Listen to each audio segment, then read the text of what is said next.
Hello there. My name is Simon. I am an ex-JW. I don't have an exciting story really, but I'm going to tell you anyway. I was about 13 or 14, I think. I think about 13 when I first started having a Bible study. No, wait, did I have a Bible study then?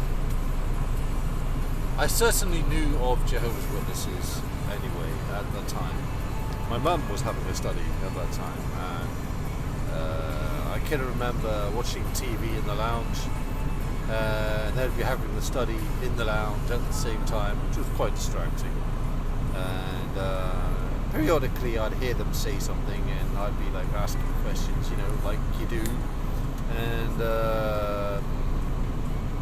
then eventually I remember one of the Bibles, Audrey I think her name was, she was one of there was a couple giving my mum Bible study, and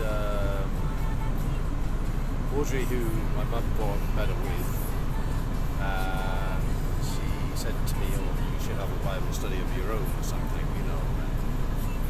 so I said, really, I got really excited over this because, to me at the time it sounded quite interesting, and the book I studied at the time was my book of Bible stories. No, it was a yellow book. I think that's what it was called. My book of Bible stories. I got through that, and I have to say, I did at that time, enjoy the Bible study, if I didn't, then I wouldn't have become one of Jehovah's Witnesses, would I? But yeah,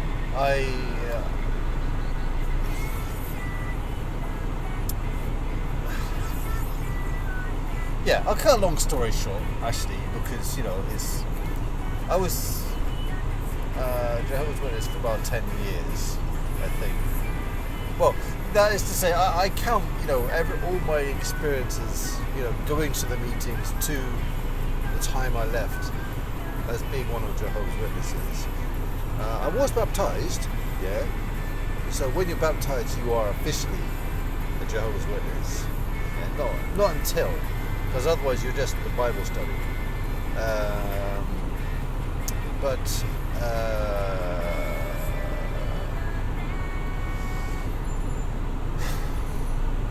I did take it very, very seriously. I've got to be honest, I did. Before I get to the point of where I left, I need to cover. Maybe I need to legitimize my claim. I don't know. Maybe.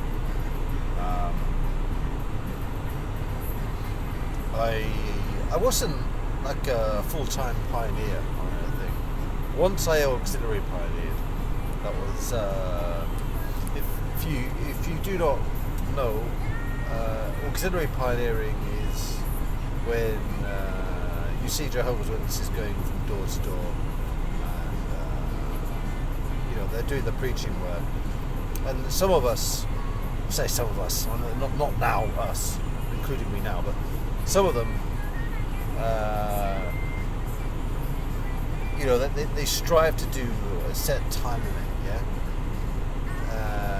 they're either a publisher, which is just, it's just easy, you just do as many hours as you can. Then you get your auxiliary pioneers, which I tried once, which is like 60 hours, and then there is full-time pioneer, which is 90 hours, I believe. 90 hours. This is per month, not per week, per month.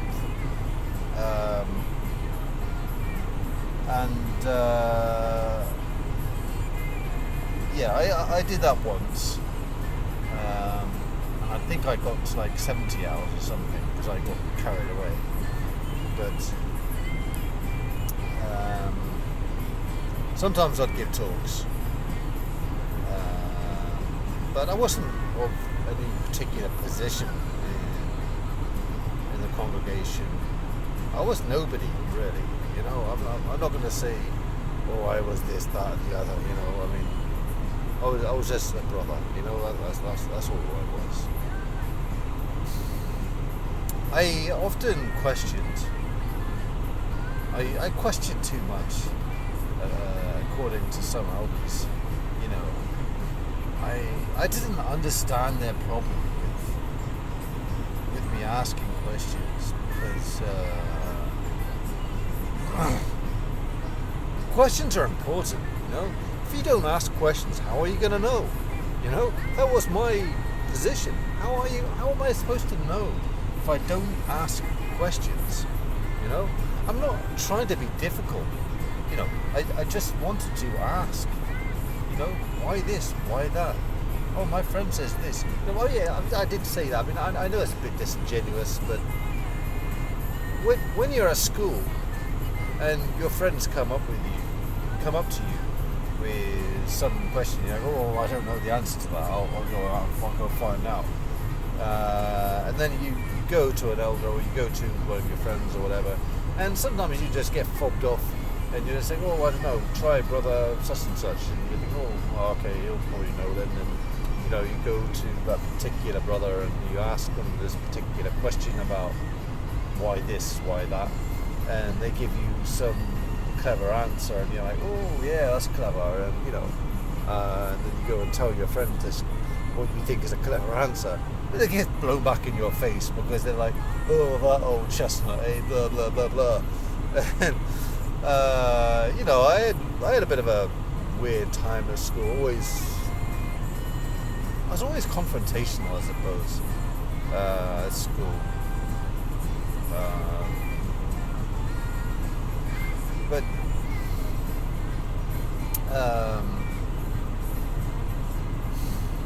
school was a hard time for me, actually, I think, especially because I associated myself with Jehovah's Witnesses.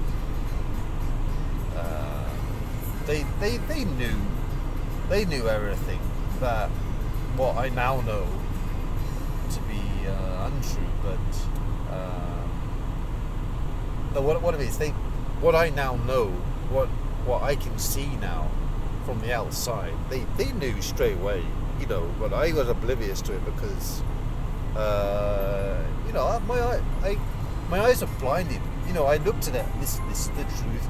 This is how things actually are. My mind was lasered in on this is it. You know, this is the. They're all wrong. They're all doomed. You know.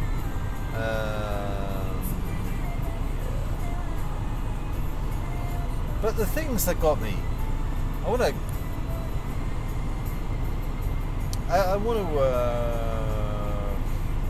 explain the things that used to get to me, but I never really did much about.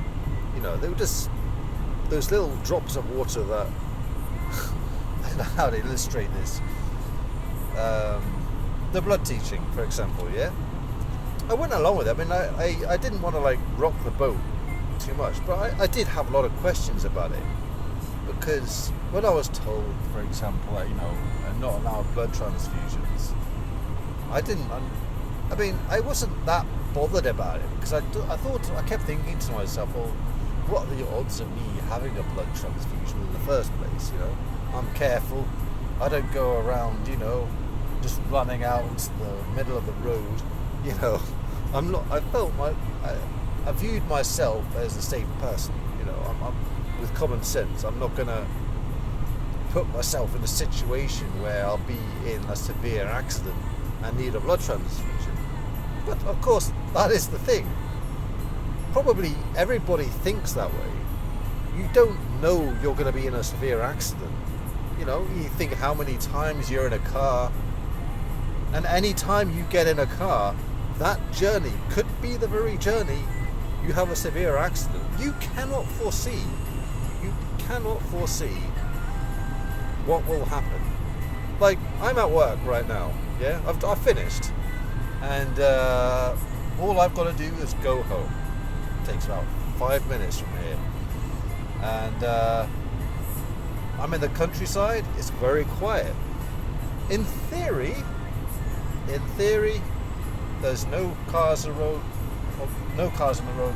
Maybe one, maybe two. I don't know. There'll be no accident, I think. I could be completely wrong. There's always one twat somewhere, you know? Anyway, with that being said, that was always my idea. So it never really bothered me at first. I just accepted it.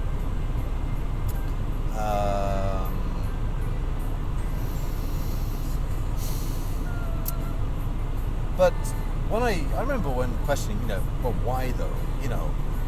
They would show me the scripture, and they would show me a couple, about the blood itself you should not eat, and I was like, oh yeah, but that's saying about eating it, and they would say, well yeah, but when you take it into your system, it's the same thing, And I think, really? Yeah, because it's like absorbing it or something. And back then, you got to take in mind, I was very young. I knew nothing, right? I knew absolutely nothing what I knew now. If my mind now was fused into me back then, right, I would not have taken that, right? Because I know better. I know what a blood transfusion is. It's not the same thing as eating blood. If it was, doctors would not do it, because they know, doctors know eating blood is bad for you, alright? They say don't do it, honest. Blood, the doctors understand firmly that blood is not supposed to be digested, There are so many medical problems that can occur from actually doing that, alright? So why would they give you a blood transfusion if it was exactly the same thing as eating blood? Makes no sense, does it? But anyway, I'm not going to go into the ins and outs of that. That was a main thing for me, but that wasn't why I left. That was just one of those things that niggled me and irritated me a bit, But I thought, well, whatever, I'm not going to get into an accident anyway, so it's not going to affect me, you know what I mean? But there were many other things I remember that used to bother me. They were stupid little things, really. Field service things, people counting their hours all the time like it really mattered. And I kept thinking to myself, well, in the grand scheme of things, why does it matter? 24 hours a day, someone somewhere is doing preaching work, and all these hours are being added up to go to the head office somewhere, so they can say each year, oh, this year, like, this is how many hours were done in the field service, and it'd be a different number each time, of course, but the ridiculous thing is, when you calculate it, it would exceed how many hours there are in a year. Always. So it is kind of ridiculous.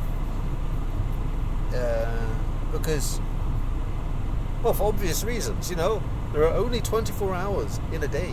Yeah? And you only have to multiply those 24 hours by 7, or then by that by 4, then that by 12, and I forget now how many hours there are in a year. I don't give a shit, actually, right now, off the top of my head. But yeah, that was another thing that at the time, when I did know, bothered me, because I'm doing all of this off the fly. I didn't really prepare it. But yeah, what I'm going to skip all of this. No, hang on. There's a few other things I need to get out there as well. There was a place in the hall where we'd go to collect the watchtowers and what have you. I remember I never really collected my watchtowers. I never really read them. I was just one of those, you know. That was me. I was just one of those. I never really collected the watchtowers. I had an account in my name, I think, but because I'd just use it at the meetings, you know, because like every Sunday we'd go do the watchtower. I didn't really see the sense in pre-studying it, you know, because they weren't difficult, you know. To read the articles, they weren't difficult at all. They were very easy. All you had to do was just read through and say, yeah, I remember that. And the questions would be very, very easy. There's something to do with that particular paragraph. It was very rarely would I be looking at thinking, oh, I don't know, what's the answer to that? You know, because you just need to know what the gist of what it was saying. And if you weren't paying attention because you're like, this is so boring, you know, then I suppose, yeah, you're not going to know the answer. But I mean, that's why I never really bothered. I never really bothered doing the pre-study to the meetings. But they got really uppity with me about this because my opinion was that Bible study was more important than watchtower study, and you know what I mean, because we have the Bibles, but we're always looking at the literature all the time, and that did bother me. That did bother me. But not enough to make me leave. That again, this had nothing to do with why I left.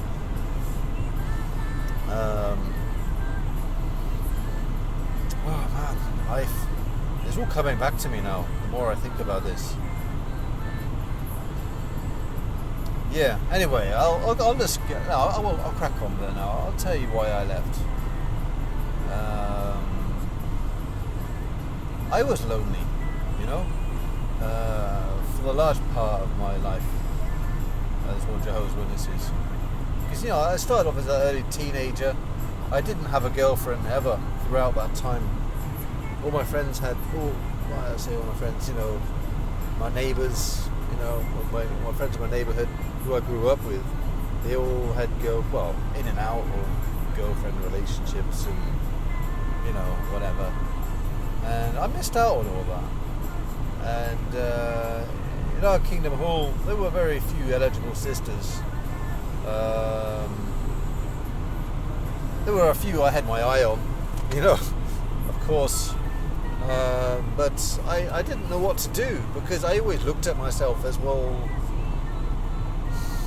either they're like way up there, you know, and I'm down here, you know, although I was very tall. I mean, you can't tell because I'm sitting in the car, but I mean, I'm 6'6", yeah, so I am a bit tall, and basically,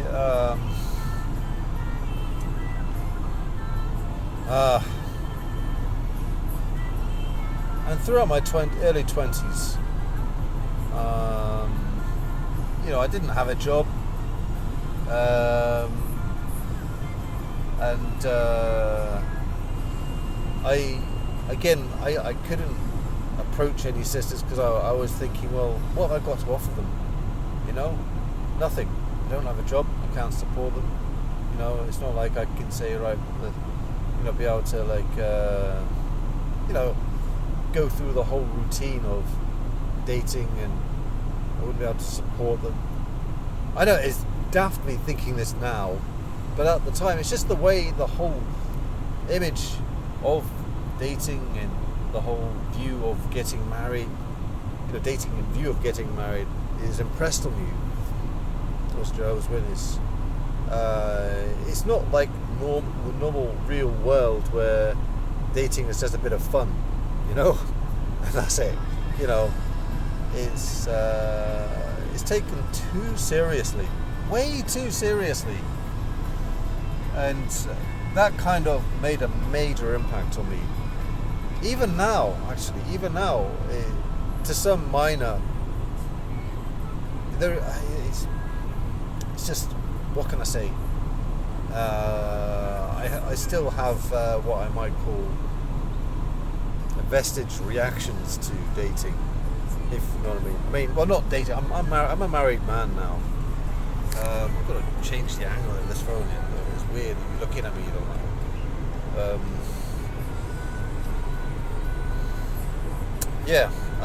Anyway, I left because I was generally speaking quite miserable, really, you know.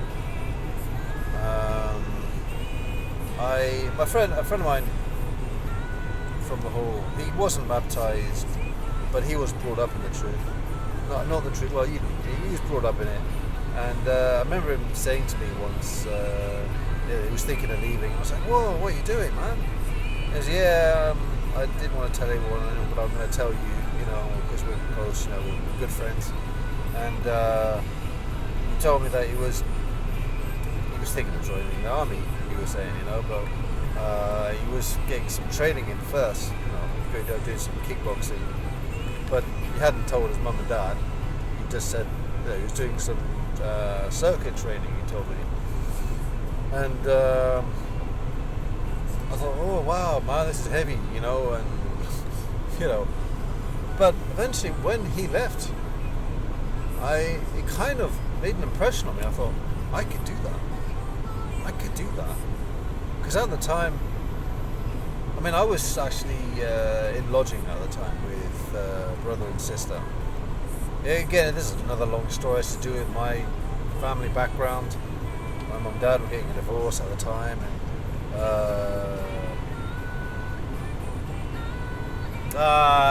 that's another story altogether. Anyway, yes, I left eventually.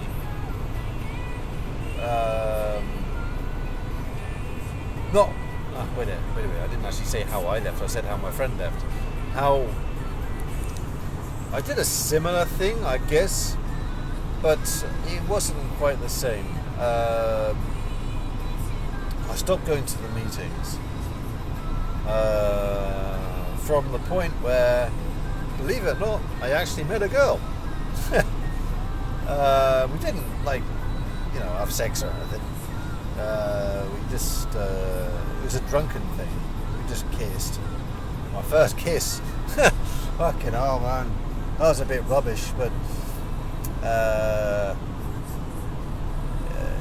yeah, it was like, it changed me though, you know. I was like, whoa, hang on, wait, what?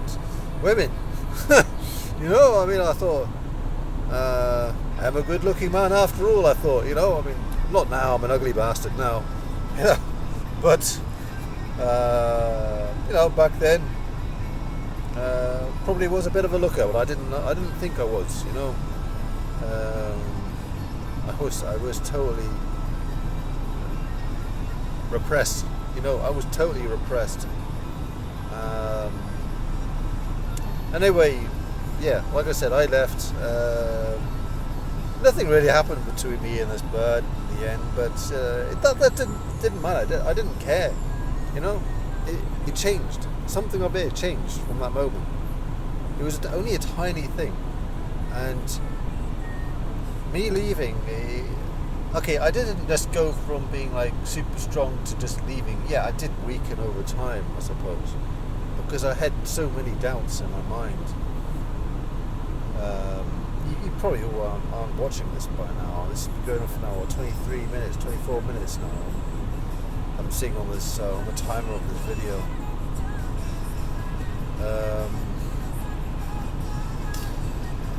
But yeah, by the time I left, I still believed in God and everything. It wasn't like I became atheist, you know, from leaving. I felt really bad. Actually, when I left, I felt really bad, you know, because all I kept thinking was, oh, the angels up there watching me down here doing this, that with this bird and everything,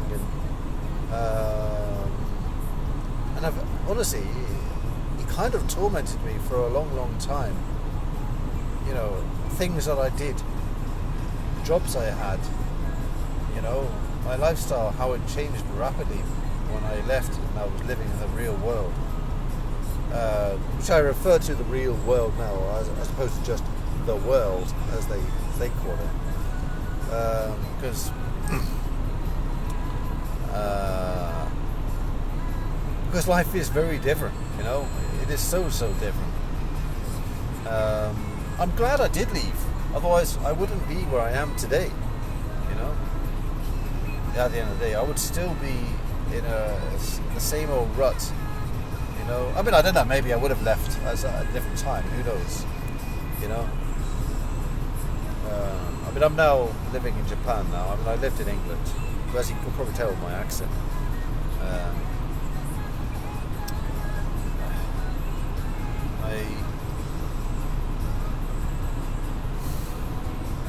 I miss those days in some ways. I sometimes I do miss those days.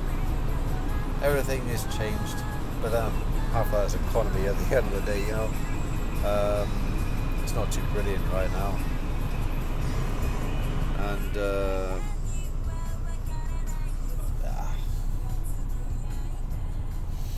And anyway, all this is shot in my car, so well, you can probably tell. Anyway, it's not special. Anyway, I'm gonna shut this off now. I'm not really got nothing much else to say, really. I don't think.